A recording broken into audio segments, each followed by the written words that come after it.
Hello, everybody. Welcome back to the Semi-Professional Academic Podcast. As always, I am your host with the most designer bags under my eyes, Jacob Watts. And joining me today is a fellow baddie from EIU, an absolute queen, and fellow Swiftie icon, Dahlia Martinez. Dahlia, thank you so much for joining us on this week's episode of the podcast. Thank you for having me. Oh my gosh, it's been so long. It's been too long. It really has. Also, hello to my fellow Swifties out there. Oh my gosh, it's so happening at the time. Okay, guys, so at the time we're recording this, it is September 16th. Woo! Less than 6 weeks until 1989 Taylor's version, which anyone who knows me in real life knows 1989 is my favorite album of hers of all time. The only one who's a close second is Reputation. I know we've been hearing rumors that Rep is going to be released soon, so I'm really excited. Okay, but if we go by the VMAs, she was in a black dress first. And then yeah. Light blue.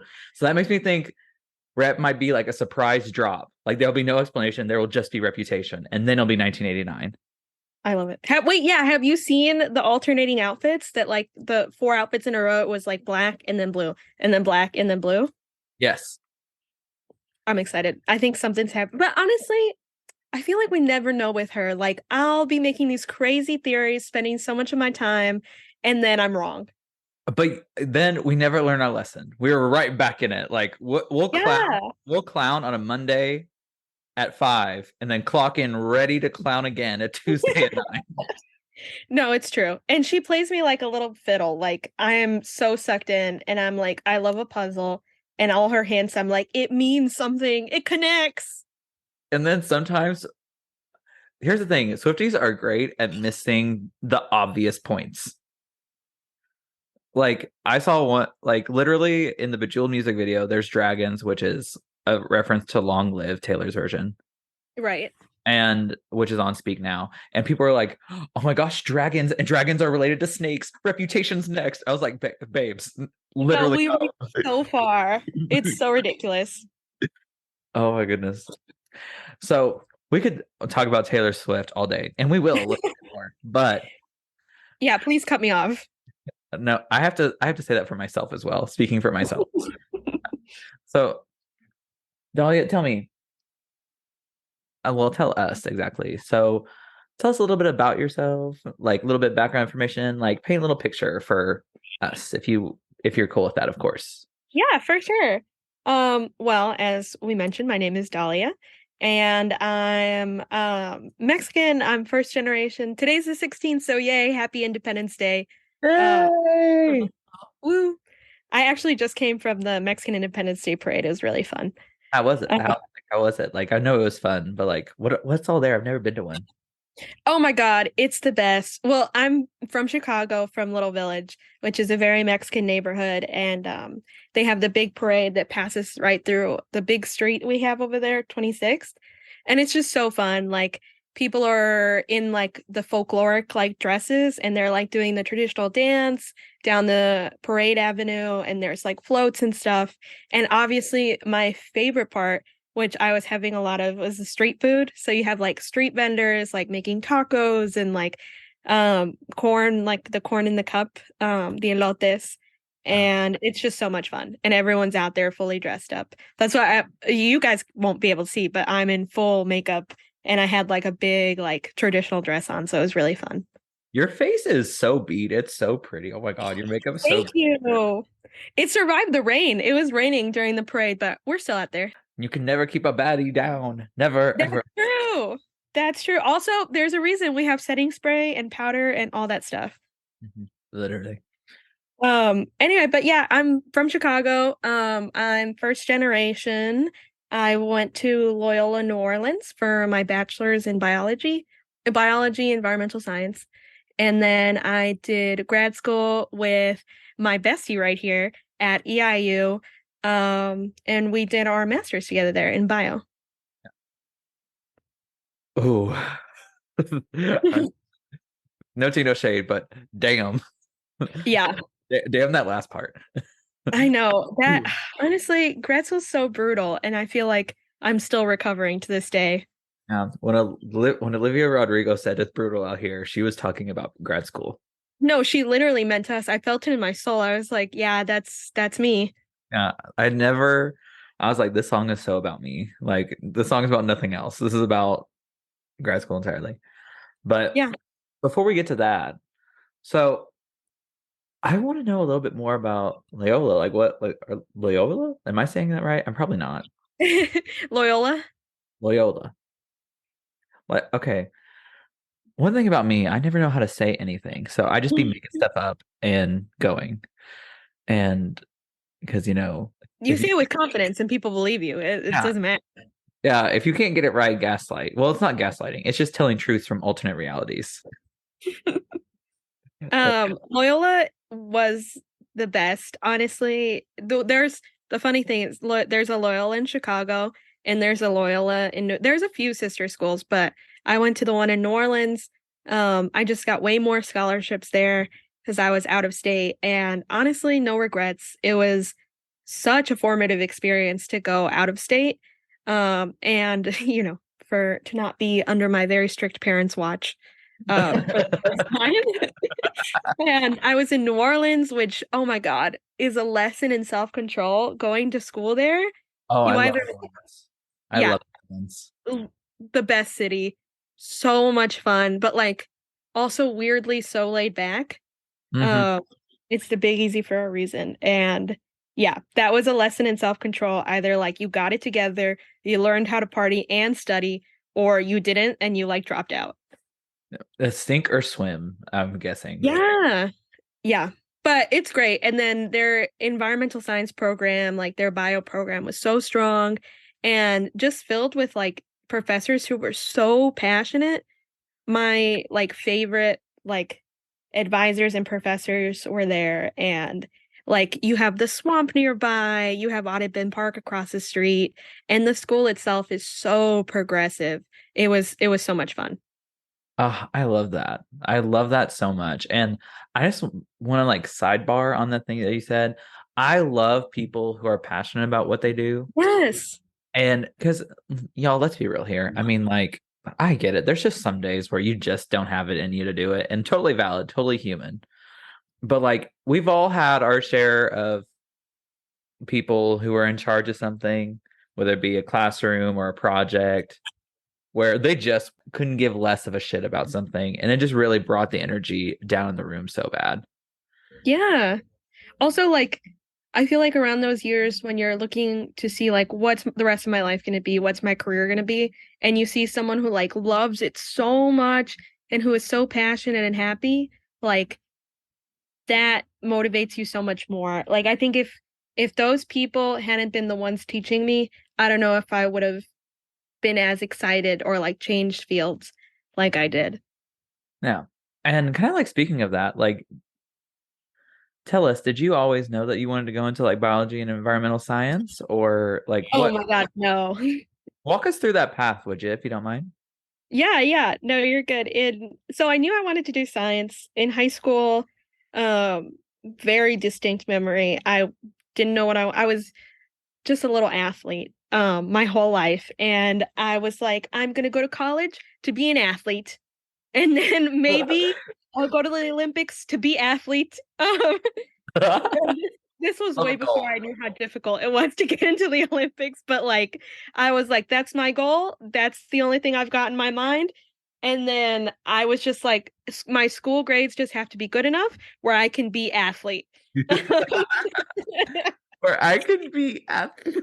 Yeah, no, that was literally my thought process. And I obviously like I have like strict Mexican parents who were like, you're going to college and you have to get perfect grades. So like I already had good grades to begin with, but I was like, but the goal here is athlete.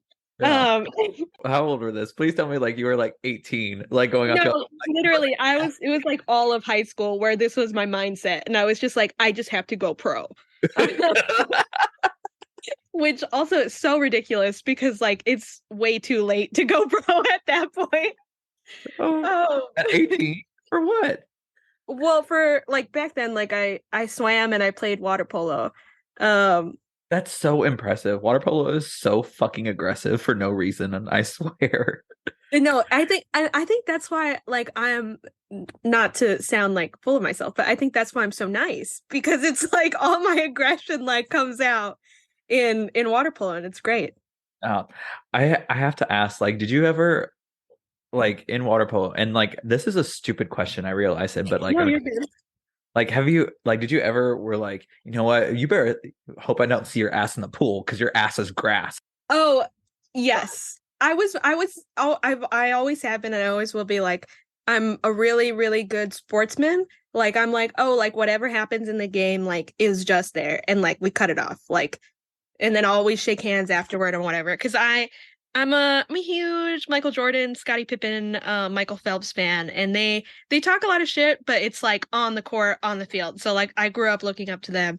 And I believe that like that makes a good game. Like that's a good athlete like Yeah. one who like can play with the passion on the court in the pool in the field and then like afterward they're like oh I respect that like you've got good game so like I never got into it like outside of the pool but oh I got into it in the game. I my worst injury slash like fight was someone split my lip open Oh, um right here during the game. So like obviously it's a very aggressive game and I was being very aggressive and like I wasn't gonna let them like get a goal in. And the person just like clocked their elbow back into my mouth and then like their like elbow was so hard and it like pushed my teeth against my lip and it split it. Um so very aggressive sport, but so much fun. And then afterward, it was just like, damn, that's crazy. Good game, man. But like in the moment, I was like, I'm going to kill you. yeah, yeah. You said so nice, so much nicer than me. It'd be like her fucking ashy ass elbow, even in the water, ashy cut from her dry ass skin. Like that was like you're so nice to be like her elbow was just so sharp and like this, like so thing. Like oh, that's so impressive that you have like I would guess like the maturity to like be able to separate what happens like in the game versus in real life. I do not like if that happened to me, oh, I'd ruin that bitch's life. She will never know happiness as long as I'm breathing. I mean, okay, to be fair, in the game at the time, I am like that. But it's like once we're out, then I'm like good. So like at the time, I did try to drown her a little bit afterward. And That- then obviously like I want to foul and not get called for a foul. yeah. Um, and I'm smaller, so like it's kind of easy to do. So I would like pull on their swimsuits or like you know like everyone like tangles up their legs or like holds like underwater low key, and so that they don't get carded. And just like stuff like that or like just mad shit talk like in the air like I would be like you're never gonna make this goal, you're weak, you're weak. Or oh, I we used to play co-ed and the guys are super aggressive and I would be like, you're a little bitch. I'd be like, I'm like 5 feet tall and you can't get past me like a little bitch. And just like that. And so just like actions and like shit talking like during the game gets it all out. And then afterward you're like, that was crazy. That was fun. I love that. So then we get to school. Yes. Oh So yeah. So I was athlete and then I took bio in high school. mhm. And it was just so easy. And like I didn't have to study for it. And I was like, this is great. Like I'm just acing all these tests. And I was like, I guess if I'm athlete, bio could be a course that I take, or like bio could be my major. And I was just like a side little project. And then I started watching Grey's Anatomy and I was obsessed. And I was like, all right, if I'm gonna be bio, then I might as well be pre-med. What a wild thought to have. Be like GoPro pre-med backup plan. That is crazy. That's Like, crazy. oh God, 16, 17-year-old me, the thought process was not there. Frontal lobe undeveloped. College and I was like, I'm pre-med, I'm doctor, but first I'm athlete. And I was still playing water polo in college. And I was like, this is my primary focus. And then I started taking pre-med and I was like, oh damn, like this is hard. This is like really hard. And then at that point, Grey's Anatomy is a lot older. It's not as good. And I was like, am I passionate about this anymore? And yeah. And then I took in what was it? It was animal behavior. And which was like a fun class for me, but it still fulfilled a requirement. And I was like, this is so easy and this is so fun. And then I had that teacher. Her name is Dr. Thomas, and she is a spider specialist. Hmm? She's an entomologist, but specifically with spiders. And she like took us out to the swamp one day, and she was just like, okay, like we're gonna hold these ginormous spiders, and they were like the size of your hand or the size of your face. And she was like, we're just gonna do a little research project, and we were like measuring webs. Those webs specifically are so big. They're like maybe like 5 feet across and like up in the trees. Yeah, they're ginormous. Like you could walk into them and like get them over most of your body.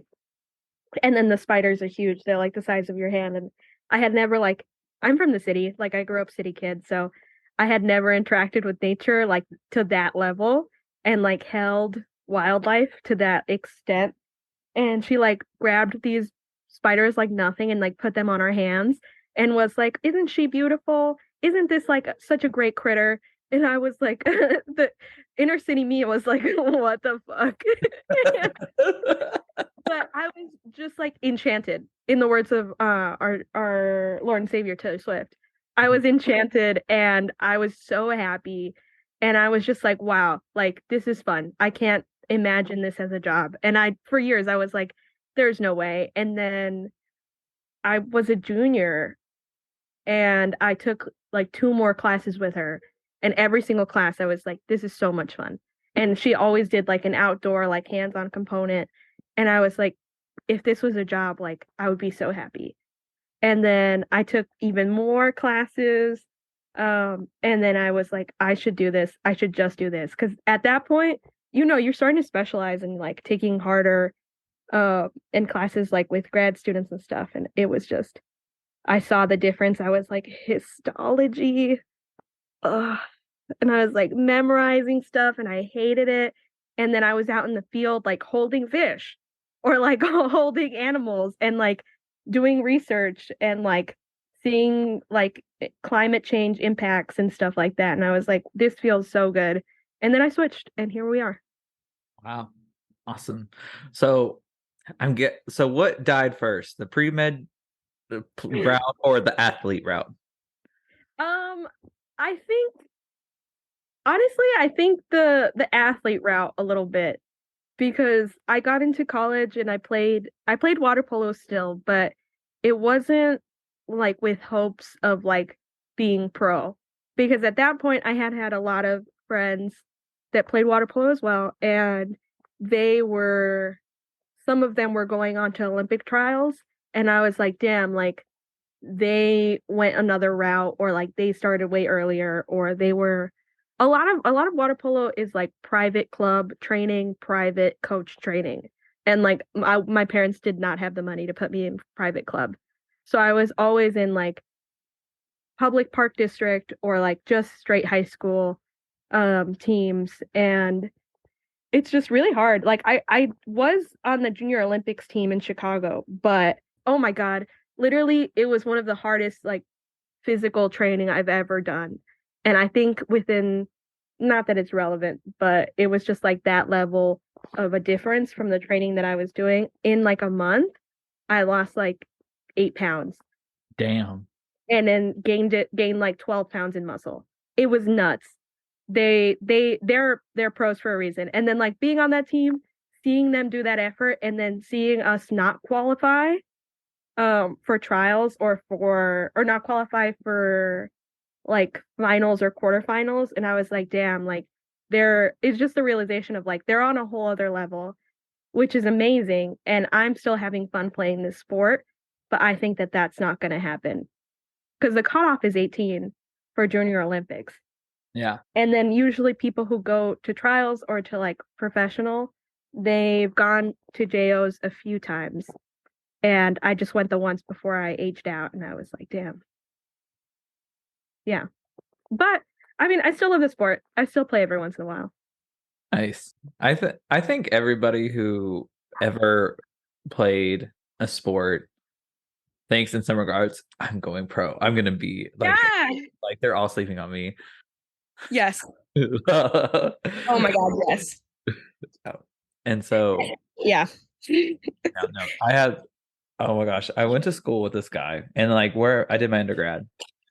And it's not talking shit if it's true, everybody. That's just presenting the data. That's fact. And so we were D3. And like for everyone who knows, D3, there's a lot of good to come from D3 sports. Like I always say that, like it's great. However, D3 mainly is for people who were not good enough to get money from D2, D1, or NIA schools. So we're like, there's a reason why some of us go there. Like, Yeah. and he was like, I'm gonna go pro and I'm gonna be amazing. And I was just like, dude, like we have the weakest conference in D3. If we don't even win conference, like like for your sport. What are we talking about? Like what That's what I'm saying. Like at some point you got to get real. Like, hey, like this might not work out. I should definitely have like another career option. and so the backup plan from Olympic athlete is is a surgeon from Grey's Anatomy. Exactly.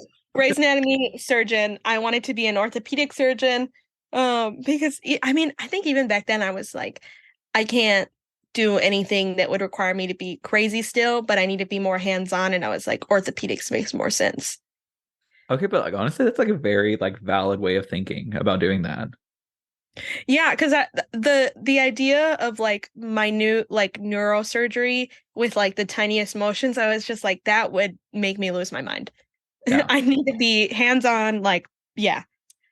But yeah, so just like a fun little backup. I was like, I guess I'll be a surgeon.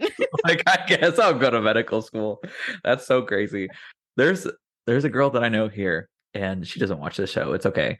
And I love her, don't get me wrong, but she is a double major in biology and political science.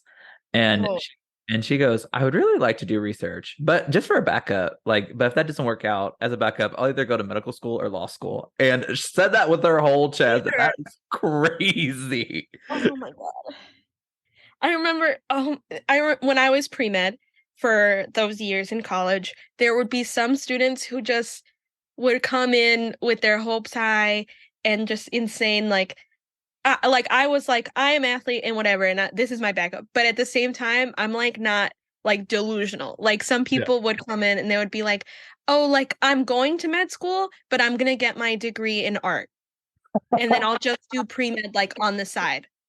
And I was like, that's nuts. Like these classes are so hard. Like honestly, like pick one. Like you're just gonna burn yourself out. Like that's insane. I guess. And I know like medical schools like want diverse applications, but I don't know. That just seemed wild. Also, oh God, I don't think I'd have enough space in my brain to just to be pre-med, do all those insane classes, memorize all that, and then also have another major that is as consuming as like fine arts. Yeah, no, I can't imagine, but it really be those people, and it'll be those people who like got a D in like intro bio, intro chem, and be like, yeah, I'm totally gonna be a doctor. I'd be like, where? Yeah, or the same people doing that would then like ask for the answers or the Quizlet or whatever. I mean, if you can do it, more power to you. But it just seems like really, really difficult to try to straddle both of those big majors. Yeah, absolutely insane. So you make the switch, and do we feel like when you made that switch, like how did your parents react to like when you're like, I'm no longer pre-med, I'm like going into like biology. I think, I mean, okay, so I am first generation college, like I'm a granddaughter of immigrants. So like there's a lot of pressure on me, I feel, to kind of like begin the cycle of like generational wealth. So like they made this huge sacrifice, which I'm eternally grateful for and so proud of, to like come to this country and to build a new life for us and like make sure that we had all these opportunities. And then, like my mom like did the same, like she tried to work so hard so that we could have more than she did. And then, every generation is like, I'm going to build more. So I was the one who was going to college. I was the smart one. I was the one that they were like counting on. So like, even though I was athlete and I was like, no matter what, like I'm going to do this, my backup still had to be high earning. My backup still had to be like pays well, has a career, like will bring family up. Um, and then, like I was from Little Village, which is, a minority neighborhood. So those are kind of the two avenues. Like you either become like you have a career that makes good money and that's like the focus, or you are a professional athlete. So those are the two. Like either you're really smart, your grades are good, and you get into college full ride, or you get a full ride for sports. So like focus on one or do both.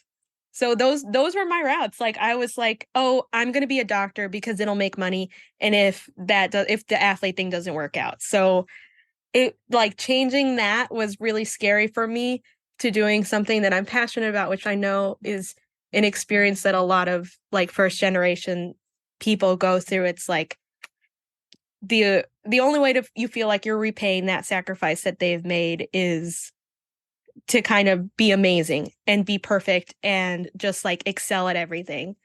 Um, and it was really scary to go into a different field where I didn't know if I was going to make money, to do something that maybe like they didn't really understand. Like I didn't even know that was a career. I didn't know I could do research on like bugs and animals and stuff and get paid.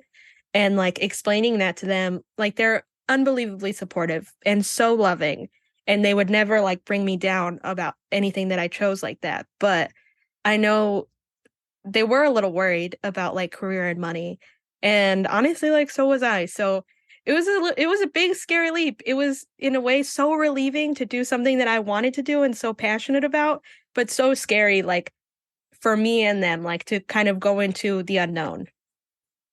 Yeah, totally. And I say that because I was also pre-med like during undergrad. And then I was just like, you know what? I really like research. I did not know this was a career opportunity that I could do. Yeah.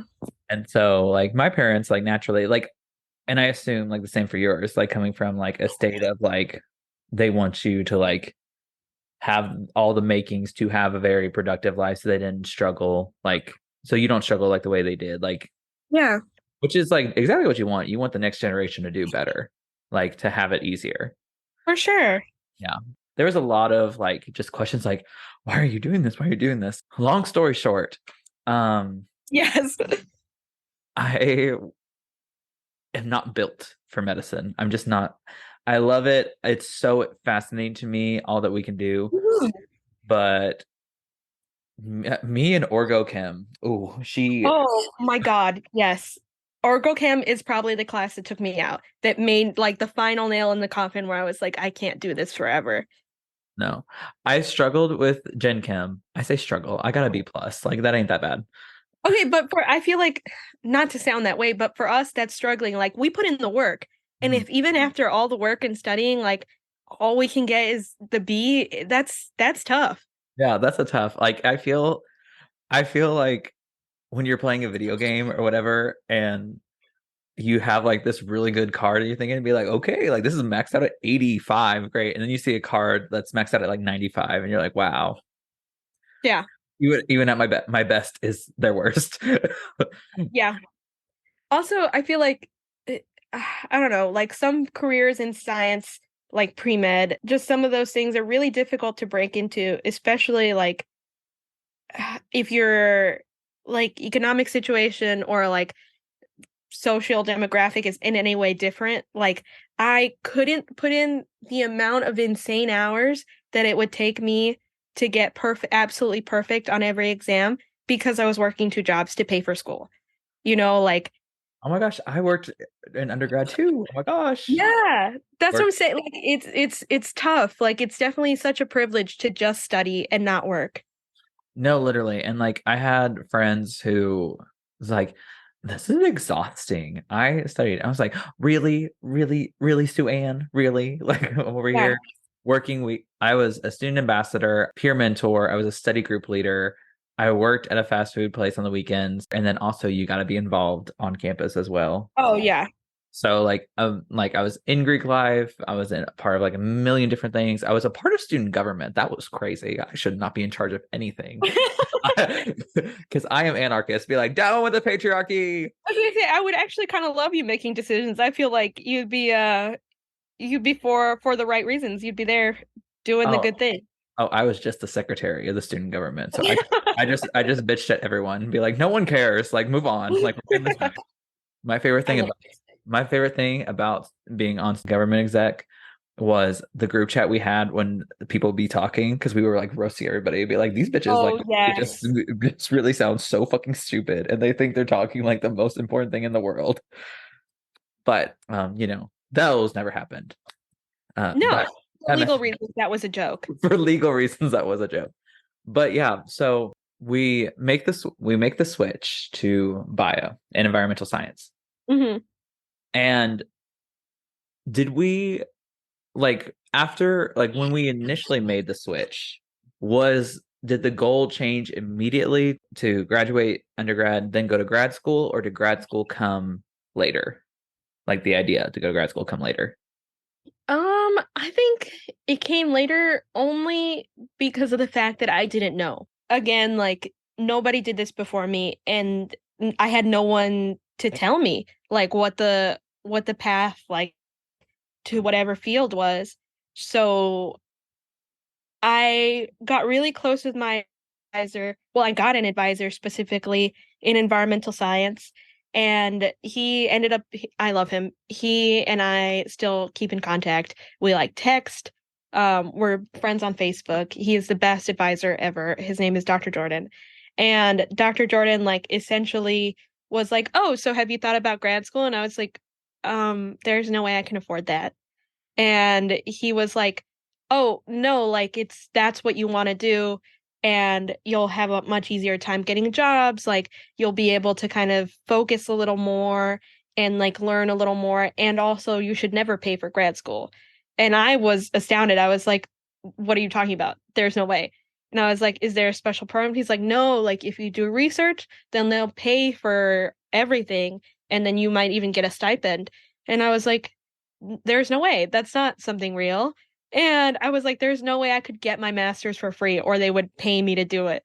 And he was just the one who kind of like showed me everything and how to navigate applications. And he was like, "So what you're going to want to do is the GRE and everything." And that's kind of how I found out how to be in grad school. So it was great because I had no idea. No I idea. And I think that's a huge issue. No, literally, because if unless you have someone who's gone through it, you have no idea what the fuck to do. Like, Oh, no, definitely not. like we were going in blind. We were making it up as we go along, Yeah. which is like the theme of my life, apparently. And so you just like Google like programs. Yeah. Yeah. And so that's how I found EIU, which is where Dahlia and I met. Woo. And no tea, no shade, just saying facts. Wow. But Dahlia, you worked specifically like in fish and like Yeah. ecosystems, like streams, all that stuff. I really don't know a lot about it. I'm just using like buzzwords that like, I've heard, and I hope that No, no, makes no. sense. You're all correct. Good. So like what kind of like made you decide to go that route for grad school? Um, Definitely big aspect was money. Yeah. Yeah, of course. Of Um, course. I was mesmerized by the idea of assistantship and getting paid to go to school. And honestly, I when I was in undergrad, I was in Dr. Jordan's lab and he happened to be a fish biologist. Um, and all of his research was with fish and we did the most just amazing, fun, worthwhile research on invasive swamp eels down there. And that was my honors thesis with him. So I had fisheries experience. Um, and I did some other work in his lab. So when I did my applications, I was like, oh, I'll probably have a better chance at getting into these assistantships. So I applied to a lot of fish labs, but I also applied to just all types of stuff. Like I know I applied to the bat lab in Urbana-Champaign Oh yeah. with all the projects going on. That was really cool. I would have loved to work there. And then just kind of in general, I just wanted to do research. I wanted to do animal research and work with wildlife. Um, and then EIU offered the biggest stipend and they did the fee waiver and I was like, perfect. And then I had the experience to do fish. So I was like, perfect. It just ended up working out. And then I went there in the fish lab. And yes, we did do a lot of stream stuff and a lot of fish stuff. Yeah. You can tell I'm a fish ecologist, obviously. A fisheries expert, like coming for everybody's career, obviously. No, I fear every day I pray that you and I don't apply to the same job. So let's be real here, because like we can be grateful because in grad school, Dahlia and I both got tuition waiver from our assistantship and we got a stipend. But this stipend is so small. So small. Like I make in 2 weeks in my current program what I was making in over a month at. Yeah. Which I mean, like also like I'm at an R1 school now, which is crazy. We just the elevation just keeps going. No, I love it. I'm so happy for you. Yeah, I know. I've finessed my way up here. They haven't kicked me out yet. They haven't found out I'm a Shut giant up. carrier. But No. but Dolly and I had this joke, and it was one of my favorite jokes. Oh. And it was just like, one day we will hit the poverty line. Like, I would love to be, and we used to say I would love to just be at the poverty line. yeah. Oh my gosh. It's Because tough out here for a pimp. It really is. For legal reasons, that was a joke. but, but if you like added up the money and like keep in mind, this was before taxes came out of it. Like, and we still had to pay taxes later on as well, which like that has to be messed up. That's got to be messed up. There's no way that's legal. Like something's wrong there.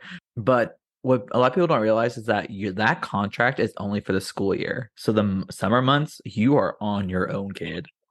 Yeah.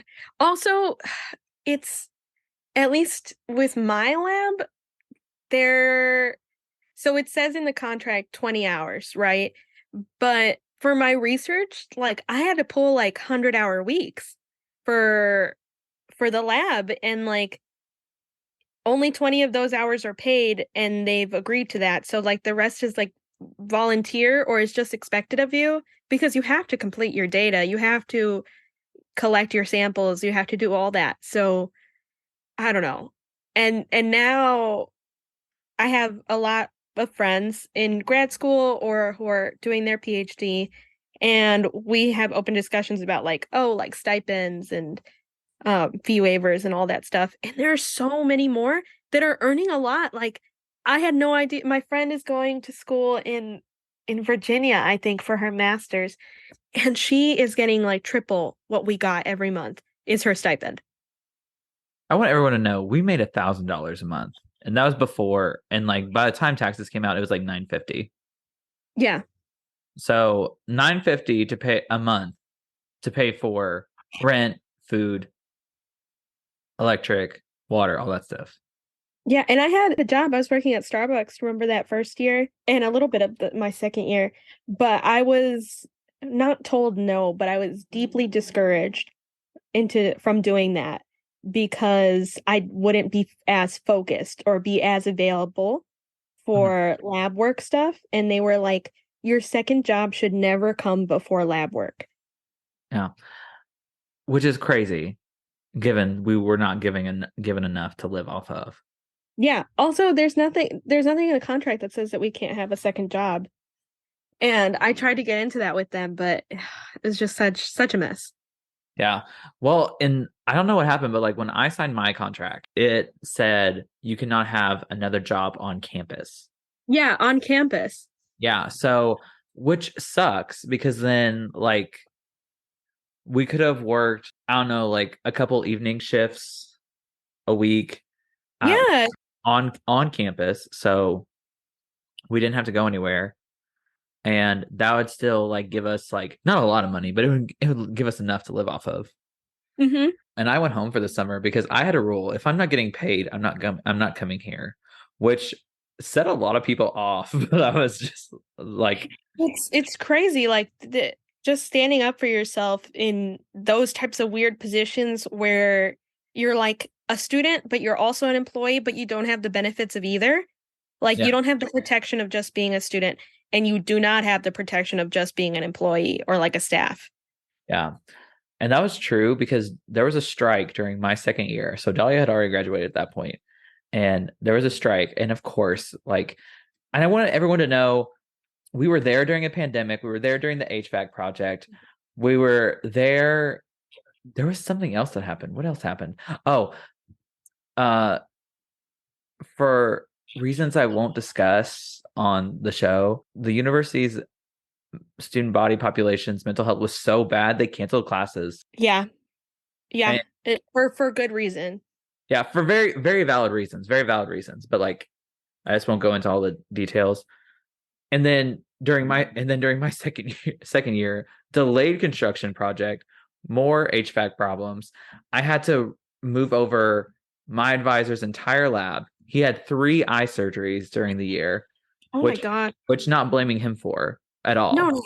At all. But like let's be real here, when you're relying on your advisor to like guidance when you're finishing your thesis and they are gone, like it's hard. And then a strike. Like there were like I don't think a lot of people realize that when Dahlia and I were there, we went through a lot in the 2 years for our masters. A lot. I think that the COVID obviously was hard, and but just like the social aspect, like grad school, I feel like in that sense is really difficult because you go from being super involved and like so part of a community in undergrad, and you're like joining clubs and like being part of stuff, and you kind of hang out on campus a lot, to when you're in grad school, you feel like you're not really part of the school anymore. You're like this weird, like half removed area where you're still a student, but you don't interact with like everyone. No. And you don't really want to interact with like 18-year-olds when you're like 22, 23. Um, in like clubs and stuff, you feel weird. And I feel like it's a little isolating. And it just was another level of isolating in the fact that we were virtual and were only allowed to like interact within our lab, and the classes were shorter and spaced apart. Like nobody was hanging out and stuff. So it was especially hard socially, I think, that year. Yeah. So again, to quote Taylor Swift, long story short, it was a bad time. Long story short, it was a bad time. Grad school's rough. Yeah. But I will say though, like I'm grateful that I got to be friends with you and like other people in the fish lab. I really feel like though, like at least for the biology department, like our labs and the plant labs, like we really like vibe together. Yeah, it was nice. It was that is one thing that I did like. I liked having the grad pit. For context, that is just like grad school cubicles in like kind of a semi basement, but we called it the grad pit. It was a pit because it was fucking disgusting. There was dishes in the sink from Oh my God. 2012. Yes. When I look back at it, that was like a fever dream.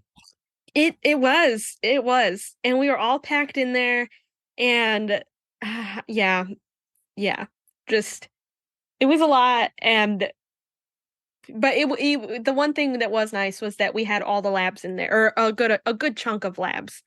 Yeah. Like we had the bug lab in there, the plant lab, um, the fish lab. Was there any? You guys were in there. Was anyone else in there? There was like a couple micro people that were in there. Yeah, yeah, that's right, in the back corner. Anyway, everyone got to interact, and it was really nice in that sense. Like at least we were talking to people from other labs, which I was always making such an effort to do, and I feel like, yeah. I really appreciated that because I came to EIU knowing nobody. My lab was super small Hmm. and no shade or whatever, but like the people in my lab really just were not interested in like being friends with each other. Like we were so friendly, so supportive, so kind. Yeah. So like I was like on my own and like they had known each other and I was the only one in my lab that like came that year. So like I really didn't know anybody. And like you really were like, oh my gosh, like come like hang out. And it's just like that meant the world to me. Cause it's very intimidating, like going into a room where like everyone feels like sided up already. Does that make any sense? Yeah. No, no, yes. I'm so glad that you felt that way because I feel like we had the same problem, but just backwards. Like our lab was big and everyone was like, okay, let's only hang out with each other, nobody else. And I was like, that's crazy. This is a pit full of other students who are also so smart, also so passionate about what they do, have really cool projects. Like, why wouldn't we talk to each other? I will say though, no tea, no shade to those guys, but like it became very much that second year again. Like it reverted. I heard that. I heard that. And I was like, I was a little disappointed by that. No tea, no shade. Like it wasn't malicious or anything like that. Like much love to No. everybody still, but like the community had left. Yes. I feel like Yeah. I think I don't know. I think it's easy when you have a big lab of the same subject to be like, oh, like these are the only people that get me, or like I don't really need to make an effort to have more than this. And I think grad school does kind of do that. Like you get so enmeshed in your own topic, in your own niche. uh, for people who might say it differently, you get so immersed in your own niche, is what I say. Um, that you don't really want to venture out. But oh my gosh, like, do you remember? You went to my Halloween party, right? no, because I had a panic attack that day and I was just like, I don't need to be around people. There, But I or did get invited. I did get invited. I did show up to um when we were watching Fresh, like that Hulu show. Like the Hulu. oh my God, scary movie night? Yes, Yes. or no, cannibal movie night. Yeah. Yeah. Yeah.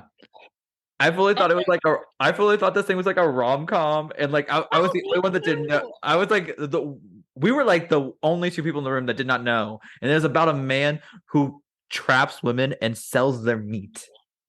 Like he eats them, like he cuts them up alive and like sells human meat to people who want to eat human meat. Which is wild because the commercial makes it seem like it's a rom-com.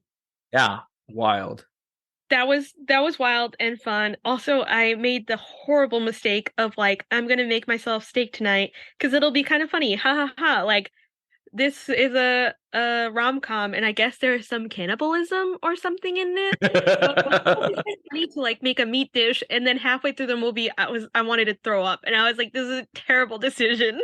I know. I'm so grateful I got sushi beforehand. I was just like, oh, thank God. Yes. Oh, Yes. I couldn't eat meat for like a day after that. And I was like, why would I do that?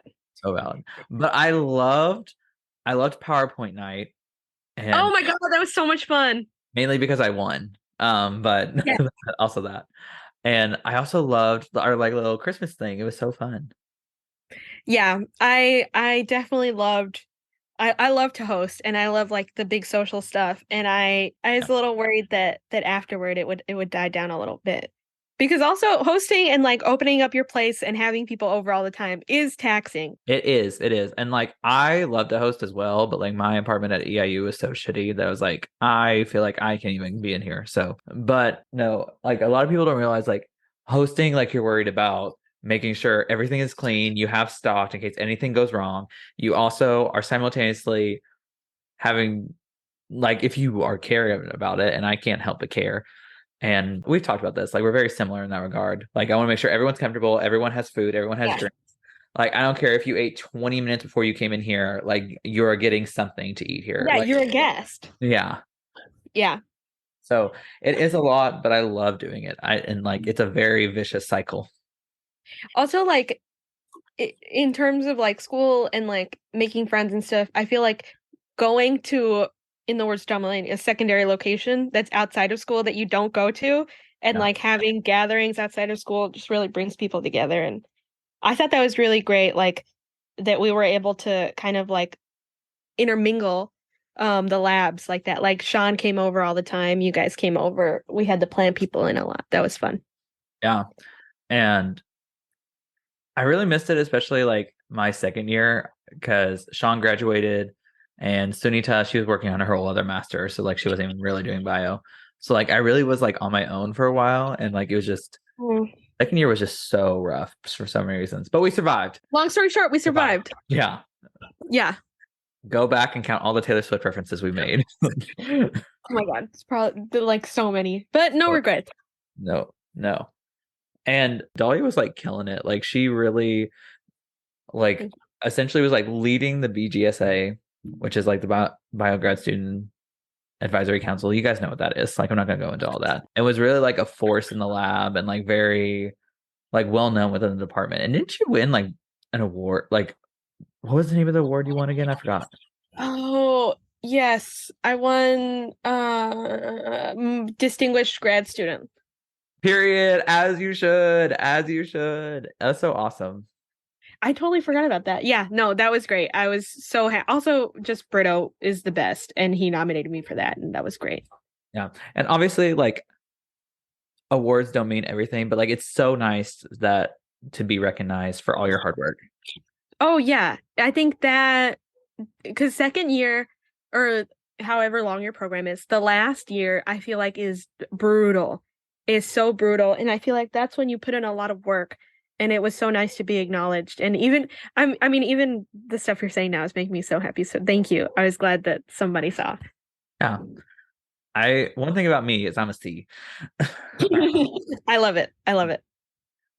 So Dahlia, we're wrapping it up here, and if y'all haven't caught on, I've asked this question at the end of every interview. So if you haven't caught on, you may be dumb.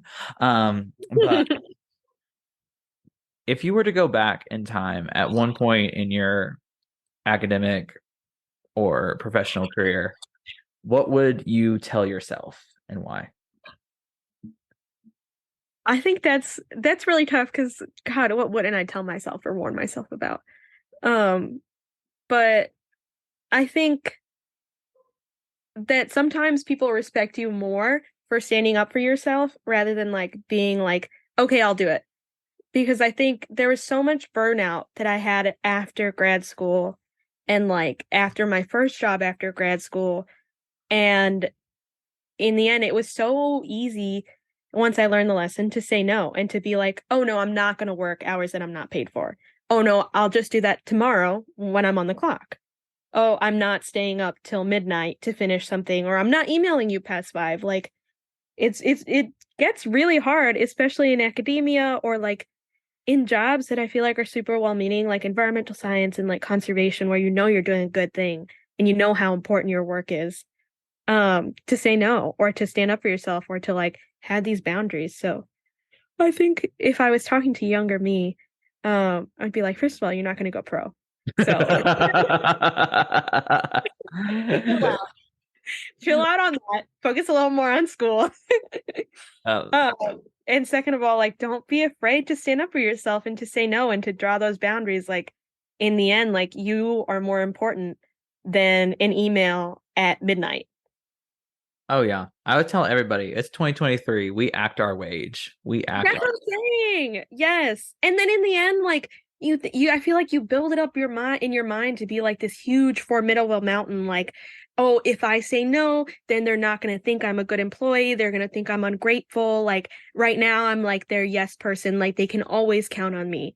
But in the end, like you kind of just start standing up for yourself. It's a huge weight lifted off your shoulders, and then people really do, for the most part, if you're in somewhere that's good-ish, they'll respect it and they'll be like, oh yeah, okay, that makes sense. And they're like, you're right, I shouldn't have sent an email at 11 p.m. at night and expected a response.